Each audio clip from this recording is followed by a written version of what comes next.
मार्चला आलेला आहे। मामांचा वार्षिक भंडारा उत्सव आदमापूर गावामध्ये 26 मार्चला आलेला आहे। मामांचा भंडारा उत्सव कसा असायचा बघा। मामा एका बकरी चारत होतं आणि बकरी चारत असताना मामांना आकाशवाणी झाली, बाळाप्पा तुम्ही लोकसंग्रह करा आणि लोकसंग्रह करण्यासाठी मोठा अन्नदान करा आणि तुमच्या तपश्चर्येचे फळ तुम्हाला मिळेल। बघा मामांना आकाशवाणी झाली, आकाशवाणी झाली। मामांनी विचार केला, अरे हा पांडुरंगाचा सप्ताह, हा भंडारा उत्सव कोणत्या गावामध्ये करायचा? मी आज या गावाला तर उद्या त्या गावाला। 1931 साल चालू होतं आणि 31 साल संपत आलेलं होतं। एकादशीचा दिवस होता, भरपूर भक्त मामांच्या तळावर आलेलं होतं। द्वादशीचा उपवास सोडला आणि सगळं भक्त मंडळी मामांसमोर गप्पा मारत बसलं। बघा मामा साक्षात परमेश्वर आहे अशी मानणारे, मनापासून मानणारे भक्त भाविक होते। त्यामध्ये गोंदकुपीचे जयराम पाटील होते, मेतक्याचे बाळा पाटील होते, दत्तात्रय गणपती पाटील होते, गंगाराम गणू पाटील होते आणि भरपूर अशी मंडळी होती। कौलवचे कृष्णा पाटील होते, बिदरीतील काही पाटील मंडळी होती आणि भजनी मंडळी समोर बसलेली होती। सगळ्यांच्या गप्पा चालल्या आणि अशातच मामांनी विषय काढला, अरे मी पांडुरंगाचा सप्ताह करायचा म्हणतोय, भंडारा उत्सव करायचं म्हणतोय, पण कोणत्या गावात करायचा, कसा करायचा, कोणी करायचा? बसलेल्या मंडळींनी होकार दिला आणि त्यावेळेस मामांनी सांगितलं, अरे पाडव्याच्या अगोदर केलेला बरा। मग फाल्गुन वद्य एकादशीचा दिवस म्हणजे मामांचा भंडारा उत्सव जो 26 मार्च आता येता 26 मार्चला आलेला आहे, तो फाल्गुन वद्य एकादशीचा दिवस होता। मी ते गावामध्ये मामांचा भंडारा उत्सव तयार करायचा ठरला। चिकोत्रा नदीच्या शेजारी चिंचेची झाडं होती, तिथं भंडारा उत्सव करायचं नियोजन केलं। बघा वर्गणी कुणाला मागायची नाही, कुणाला हात पसरायचं नाही, पण स्वतः भक्तांनी मंडळीने बघा कुणी धान्य आणून दिलं, कुणी पैसा आणून दिला, कुणी सरपण आणून दिलं, कुणी गहू आणून दिलं, कुणी तांदूळ आणून दिलं। अनेक वालक मंडळीला निमंत्रण दिलेलं होतं। सगळे वालक मंडळी तिथं आले आणि भंडारा उत्सवाची तयारी झाली। मामांना बसण्यासाठी त्या गंगाराम पाटलानं काय केलं, एक लाकडाची माचेची बैठक केली होती। त्याच मापाचं कुंपणीचं कापड आणून गादी तयार केली होती आणि त्या माच्यावर मामा एकटंच बसलेलं होतं आणि त्यावेळेस बघा मला मोठा मंडप रचलेला होता। त्या मंडपामध्ये मुळे महाराजांचा फोटो होता, विठ्ठल रुक्माईचा फोटो होता, हलसिंग बाप्पांचा फोटो होता, बाबलादी सदाशिवाचा फोटो होता आणि भंडारा यात्रा भरली होती। त्याच मूर्त्यांसमोर बघा एक मामांच्या पादुका आणि हलसिद्धनाथांची मूर्ती तिथं पूजा केलेली होती। एका वताऱ्यानं मामांना ती अर्पण केली होती आणि त्याच मूर्तीच्या समोर या बकऱ्यांच्या दुधाच्या गागरी मातीच्या बघा काळ्या रंगाच्या दूध त्याच्यामध्ये कापडाने घट्ट बांधून ठेवलेल्या होत्या आणि भंडारा उत्सवाला सुरुवात झाली। रात्रभर जागर झाला, दुसरा दिवस उजाडला। त्याच रात्रीला 21 कायल्या गव्हाची खीर शिजत होती। गुळाची केवढीकडे असती गुराळामध्ये, तेवढ्या 21 कायल्या गव्हाची खीर शिजत होती, भरपूर असा भात शिजत होता, खमंग अशी आमटी शिजत होती। सकाळ झाली मंडळी, सकाळ झाली। देवाला नैवेद्य अर्पण करण्यात आला। मुळे महाराजांना गारगुटी गावाला नैवेद्य पोहोचवण्याची व्यवस्था केली। अरे हजारो लोक बसली होती, पंक्तीच्या पंक्ती बसल्या। मामांनी उदबत्ती ओवाळली, पुंडलिकावर हरी विठ्ठल असा गजर झाला। हजारो लोकांचं मामांनी तिथं अन्नदान केलेलं होतं। मामा सांगायचे, अरे पोटभर प्रसाद वाढा। अरे लोक आमच्याकडे येतात ते पावन होण्यासाठी येतात। बघा मामांनी काय सांगितलं, लोक आमच्याकडे येतात ते पावन होण्यासाठी येतात। त्यांना भंडारा द्या, त्यांना दर्शन द्या, त्यांना प्रसाद देण्याची सगळी व्यवस्था करा। मामांचं सगळीकडे बारीक लक्ष होतं। संध्याकाळी 7 वाजेपर्यंत अन्नदान चालू होतं। तिसरा दिवस उजाडला भंडारा उत्सवाचा। तिसऱ्या दिवशी मामा दिंडी घेऊन नदीची पूजा करण्यासाठी जायचे। 7 हानाची परडी आणि पोळीचा नैवेद्य त्या नदीला, चिकोत्रा नदीला अर्पण करायचे। भंडाऱ्याची उधळण व्हायची, जमीन अशी सोन्यासारखी दिसायची। भंडाऱ्याचं पाणी केल्याच्या अंगावर शिंपडलं जायचं, परत वाजत गाजत घोड्याच्या अंगावर त्यावेळेस गळ्यामध्ये दागिना असायचं सोन्याचं। तळावर यायचं, परत भजन कीर्तन हरिनामाचं गजर व्हायचा। 4थ्या दिवशी सकाळ सकाळ भंडारा उत्सवाची सांगता व्हायची आणि देवासमोर ठेवलेल्या दुधाच्या गागरीची तोंड उघडण्यापूर्वी मामा सांगायचे, अरे एकामध्ये दूध आहे, एकामध्ये न तापवता दही झाले, एकामध्ये तोंड उघडलं गागरीचं की दूध उतू जायचं। त्याच्यावर मामा भविष्य सांगायचं, जगाचं भाकीत करायचं, पाऊस पाणी सांगायचं, पीक पाणी सांगायचं, जगाचं भाकीत सांगायचं। सगळ्या गागरी त्या दुधाच्या गागरी त्या पातेल्यामध्ये ओतल्या जायच्या, साखर टाकलं जायचं, तो पंचामृताचा प्रसाद अमृता समान महाप्रसाद प्रसाद घेण्यासाठी लोक गर्दी करायची आणि याच उत्सवाच्या दरम्यान मामांनी बुद्ध काढण्याचा रणखाम 14 फुटी रणखाम मामांच्या त्यावेळेस हातामध्ये आला आणि त्या मेतके गावामध्ये रवला गेला. मामांनी सांगितलं अरे असा एक खांब कैलासात आहे तर दुसरा खांब मी मेतके गावामध्ये रवलाय. बघा कुणालाही व्यक्तीला बोधबाधा झाली असेल तर आदमापूरची पाठ 5ची आरती घ्या आणि सकाळी 7ची आरती मेतके गावामध्ये करा. मामाने सांगितलं असा जगाच्या पाठीवर खांब कुठंच नाही. एक खांब स्वर्गात आहे आणि दुसरा खांब मेतक्यात आहे. भूतबाधा झालेल्या व्यक्तीचा त्या खांबाला स्पर्श झाला की भूतबाधा आपसूक निघून जाती. आजही त्याचं कार्य आहे चंद्र सूर्य असेपर्यंत त्याचं कार्य चालूच राहणार आहे. गंगाराम पाटलाने एक खोली बांधली होती. त्या खोलीमध्ये स्वतंत्र खोलीमध्ये हे सगळं साहित्य असायचं आणि गंगाराम पाटील रोज पूजा अर्चा करायचे. असा मामांचा वार्षिक भंडारा उत्सव चालू झाला 1932 सालापासून ते 1938 सालापर्यंत सलग 7 वर्ष भंडारा उत्सव चालू झाला. बघा सलग 7 वर्ष आपल्या गावामध्ये भंडारा उत्सव होतोय तरी मामांचं महात्म्य जगाच्या बघा सगळ्या गावातल्या लोकांना कळणार नाही. काय अभागी लोक असतील ती मंडळी आणि तसाच इथं प्रकार घडला. मामांचा भंडारा उत्सव तिकडे चालू आहे. फाल्गुनवती एकादशीचा दिवस होता. साल चालू होतो 1938 साल. भंडारा उत्सव जोरात चालू आहे. मामांची बकरी चरायला गेली आणि चुकून एका शेतकऱ्याच्या शेतामध्ये गेली. त्याच्या शेतकऱ्याचं नाव होतं ऐका ज्योती धोंडी पाटील. थोडस आंब्याचं झाड खाल्लं थोडं पीक खाल्लं म्हणून मामांच्या मेंढक्याला एवढं बेदम मारलं एवढं मारलं पण त्याला वाटलं मामाला सांगवायला नको. भंडारा उत्सव चालू अरे जगात काय चाललंय बार असते. मामा सांगायचे अरे तुमचा आत्मा या जगातले सर्व जीवात्मे अखेर सायंकाळी आपण केलेल्या कर्माची नोंद माझ्यापर्यंत देतात. तळावरची सेवा होती मिनी माऊलीला चारा मिळतोय अन्नदान होतंय पाप घडतंय पुण्य घडतंय या पृथ्वी तलावर मामा सांगायचे मला सांगायची गरज नाही माझ्या डायरीला सगळं बार असतं. त्या ज्योती धोंडी पाटलाने एवढं बेदम मारलं. मामांनी त्याच वेळेला ठरवलं भंडारा उत्सव संपला. भंडारा उत्सव 1938 ला पूर्ण झाला आणि मामांनी सांगितले मेतके गावात आजपासून भंडारा उत्सव करणार. लोक म्हणजे काय झालं मामा सांगा. अरे माझ्या गाड्याला मारलं. अरे माझ्या गाड्याला मारलं काय आणि मला मारलं काय एकच. इथून पुढे भंडारा उत्सव होणार नाही. बघा मामांच्या मेंढक्यांचा मामांनी काय अधिकार सांगितलं अरे माझ्या गाड्याला मारलं काय आणि मला मारलं काय एकच. आणि तिथून पुढे बघा त्याच ज्योती पाटलाचं पंच बघा चावडीमध्ये मामांनी सांगितलं अरे माझा न्याय करा.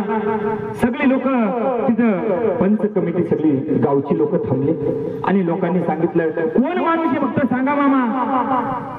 ज्योती धोंडी पाटील सांगितलं नाव सांगितलं. अरे गोरगरिबांच्या मोठ्या मुरगाळ्याला तो पोलीस पाटील होता. सगळ्यांनी माना खाली टाकल्या. अरे तुम्ही काय नाही करता या बाळू धनगराचा. अरे बाळू धनगर न्याय करील 6 महिन्याच्या आत अंगावरची कपडे फाडील कुत्र्यावानी भोबा बुकल त्याच्या विष्ठ्यात त्याचा अंत होईल. मामाने शाप दिला. 6 महिन्याच्या आतमध्ये अंगावरची कपडे फाडू लागला. गल्लीमध्ये जायचा कुत्र्यावानी भोबा बुकायचा. शेवटी त्याच्याच विष्ठेत त्याचा अंत झाला. संत निंदाच्याचे घरी घर नव्हे ते यमपुरी. संतांची निंदा बघा त्या साक्षात या भगवान शंकराने संतांच्या रूपात अवतार घेतला. तेचे संत बाळू जगाच्या कल्याणा संतांच्या विभूती देह कष्टविधी परोपकारी. तिथून पुढे मामांनी वार्षिक भंडारा उत्सव बघा नित्य गावाचा बंद केला आणि तिथून पुढे मामांचा वार्षिक भंडारा उत्सव चालू झाला. कारड्या नावाच्या गावामध्ये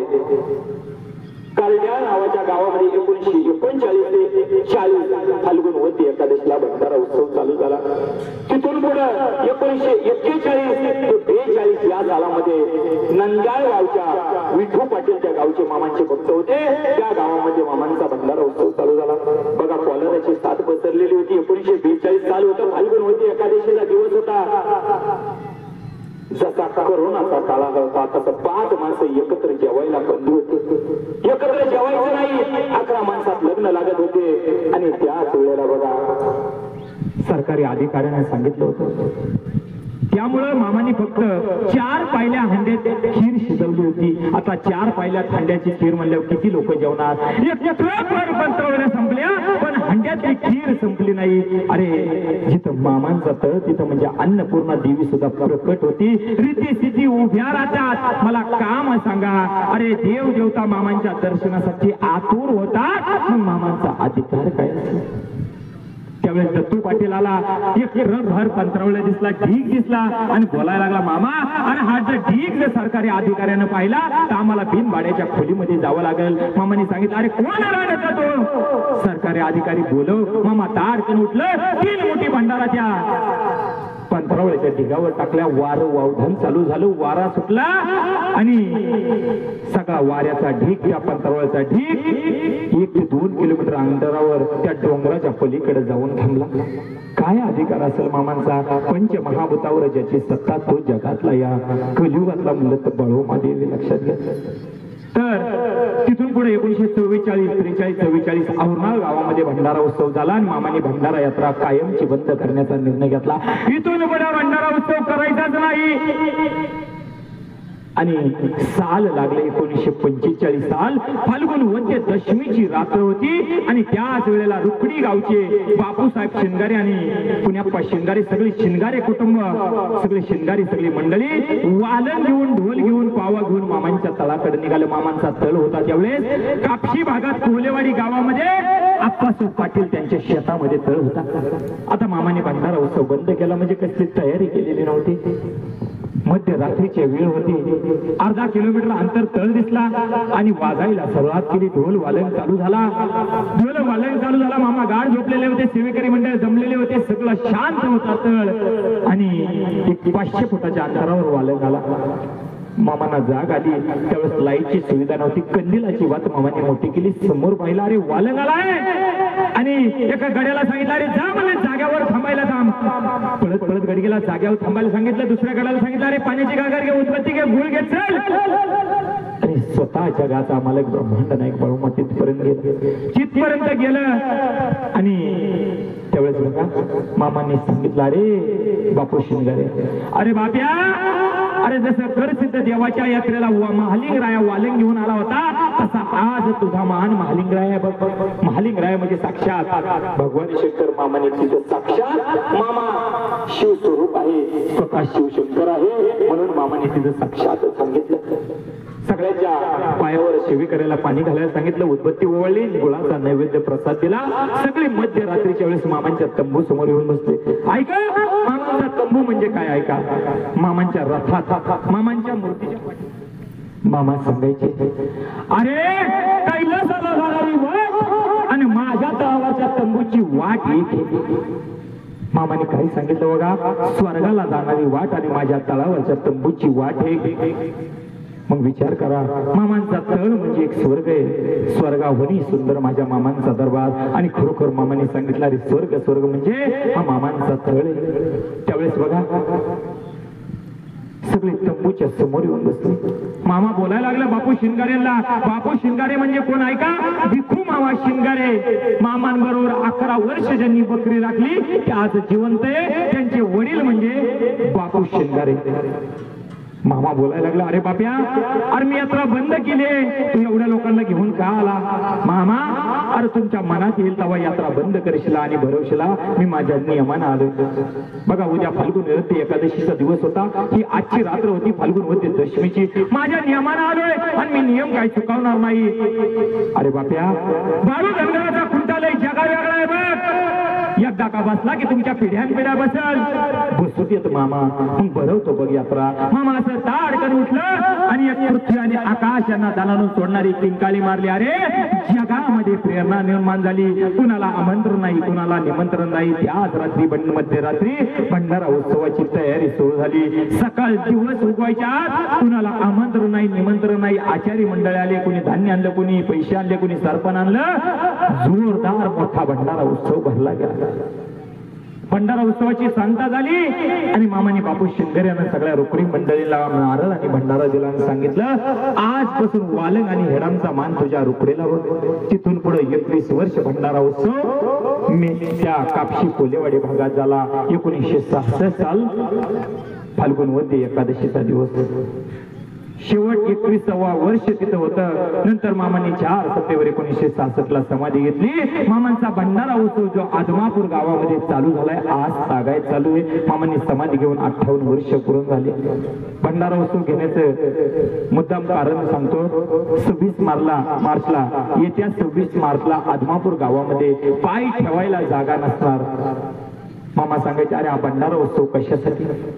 अरे जशी लेक माहेरला आल्याच्या नंतर आई बापाचं मुख पाहिल्यानंतर लेकीला बरं वाटतं, आणि लेकीनं आई बापाचं मुख बघितल्यानंतर मला त्यांना बरं वाटतं. अरे तुमची सगळी माझी लेकरं बाळ माझ्या आदमापुरामध्ये भंडारा उत्सवाला यावी, एकमेकामध्ये मिसळावी, आणि त्यांनी पोटभर देखर द्यावा, प्रसाद खावा. अरे माझं पोट भरतंय, जसं तुम्हाला माझं मुख बघावं वाटतं, अरे मला सुद्धा तुमचं मुख बघावं लागतंय, बघावंसं वाटतंय. अरे कलियुगामध्ये भक्ताची आठवण काढणारा या कलियुगातला एकमेव देव म्हणलं तर फक्त बाळूमामा आहे.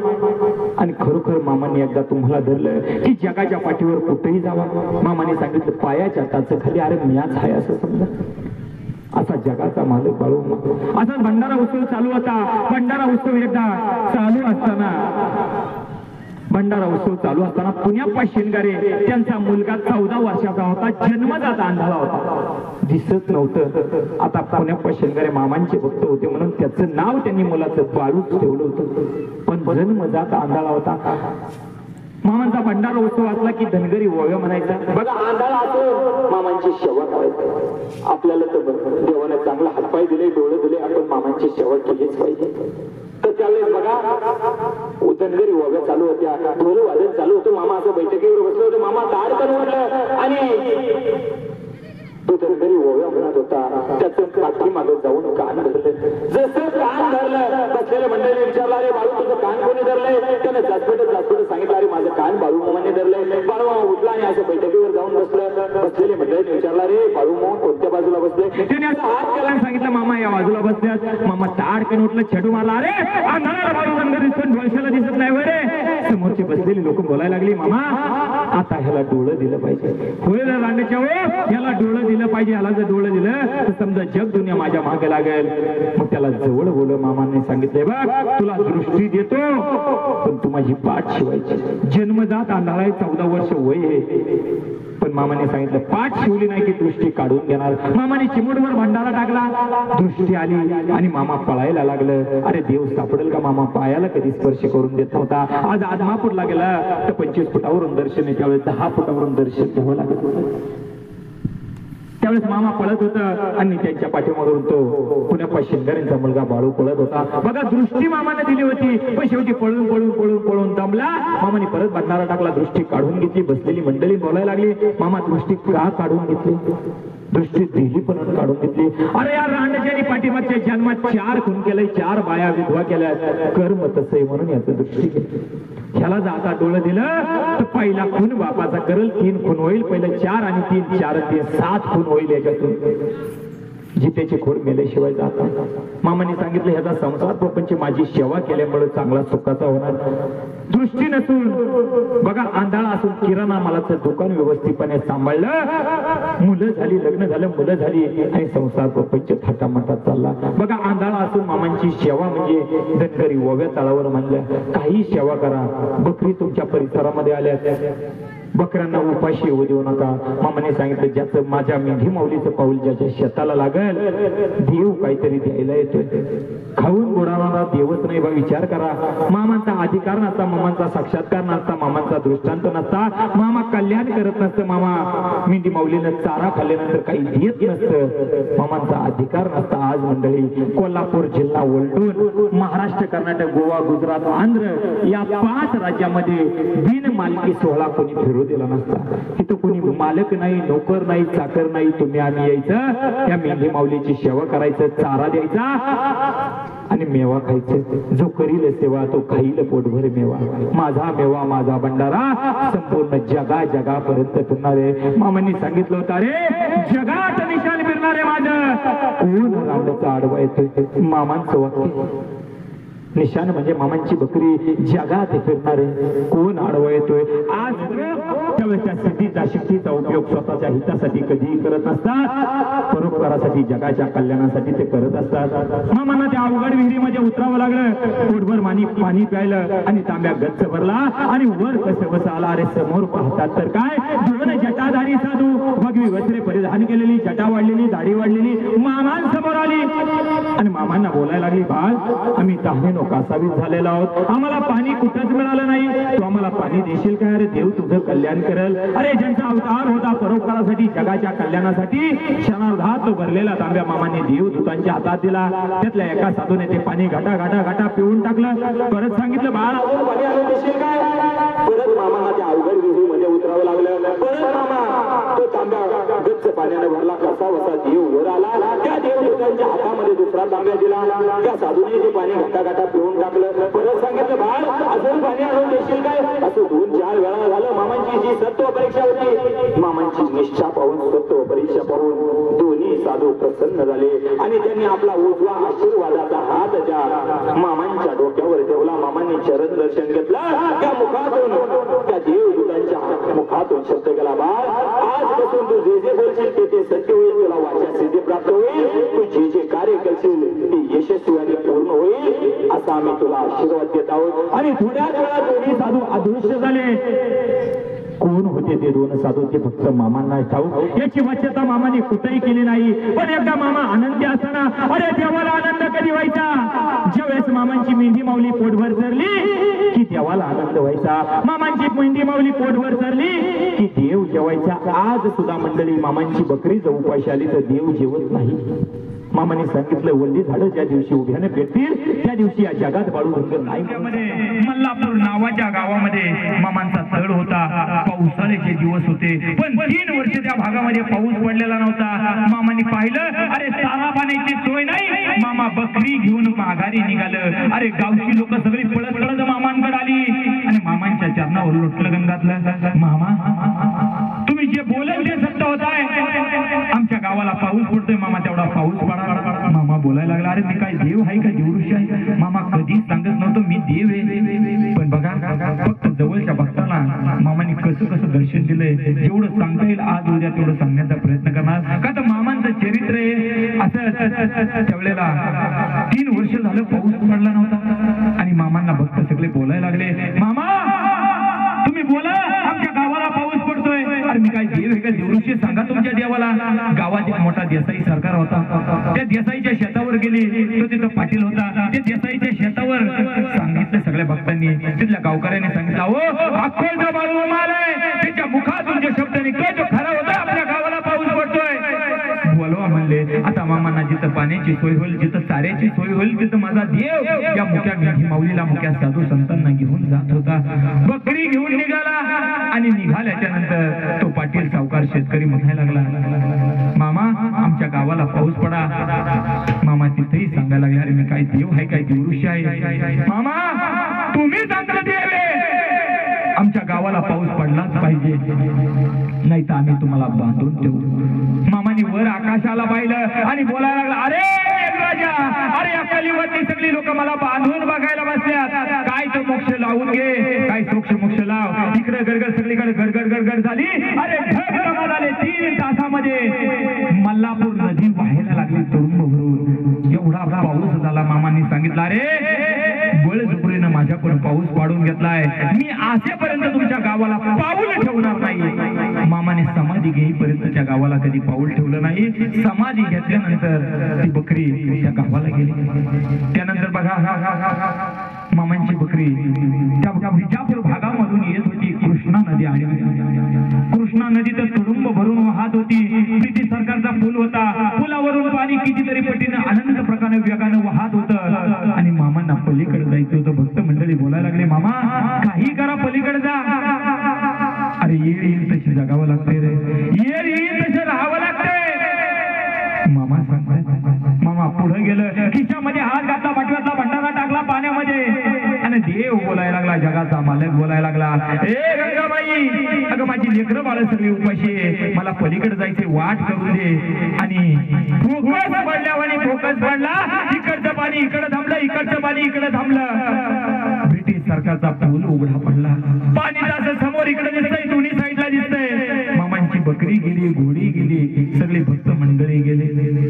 आणि मामाने सांगितलं, हे गंगामाई, अगं माझ्यावर लय उपकार केलं, मी कुणाचा उपकार ठेवून घेणारा देव नाही. लक्षात घ्या, मी कुणाचा उपकार ठेवून घेणारा देव नाही. खिशामध्ये हात घातला आणि 10 रुपयाची नोट काढली. गंगाबाई, हे तुला आहेर म्हणून घे. त्याच गंगाबाईने कृष्णानं दिलं.